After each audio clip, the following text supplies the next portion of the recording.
Good morning, folks. We've got space weather, insight into our planet's vulnerability, an earthquake, an aesthetic look at deep space, and more. But let's get started over at spaceweathernews.com and find the last 24 hours on our star. Just looking here, it doesn't appear much is going on, especially with the coronal hole beginning to depart, and the brightest area, the active region south of it, departing too with no sunspots now and will officially be back at a blank disk tomorrow if no new spots form. Plasma filaments have been the primary eruption threat in the current stretch, lacking sunspots, but even they have proved to either remain calm or release far away from Earth-facing position. Let's look at the solar wind. Since yesterday's look, we indeed saw a plasma speed intensification, but it was minor. We haven't even cracked 500 kilometers per second. We will be watching today to see if another intensification occurs, but until then, the KP index shows geomagnetic calm and quiet, which makes what happened even before the stream arrived all that more interesting. On Dr. Phillips' site, they are clamoring about a double magnetic shockwave that sent electric currents through the ground, and it came from space weather. Problem is that this intensified stream had not arrived yet.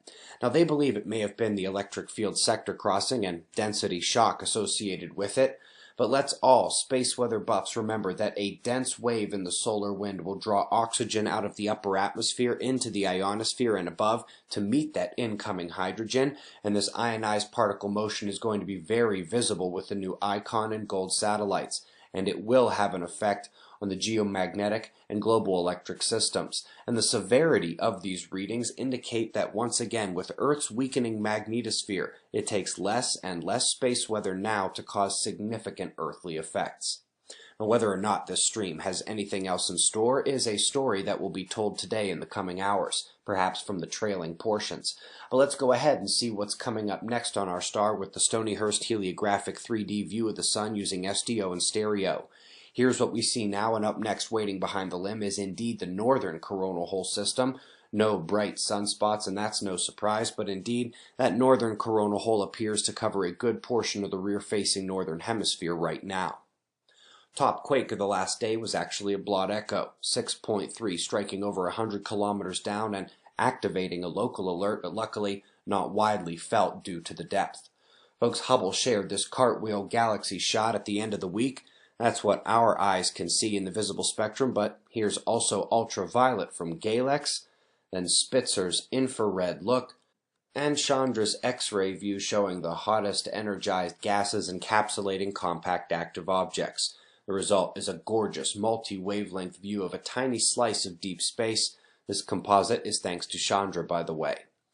Last little note is the fire danger in the south-central U.S. today. They must not have taken the rain we got in the valley last night. Folks, the disaster prediction app updated last night such that you can turn off those magnitude 5 earthquakes if you don't want to see them and just keep the magnitude 6 and higher. Check your notification settings. Also, a new server and new programs are going to boost some of the costs, so please get the app now before we have to bump it up a bit, probably by the end of the month. Website members, we had a 70-minute podcast session yesterday that went as far into off-science topics as it did into the usual science stuff. We also had a climate change discussion cheat sheet posted as your 9th deeper look of the year. It's for those who get frustrated in their chats about climate with others. We've got the rest of your wind maps and shots of our star to close. We greatly appreciate your support, and we'll do this all again tomorrow, right here. But right now, it's 4:15 a.m. in the new Valley of the Sun. Eyes open, no fear. Be safe, everyone.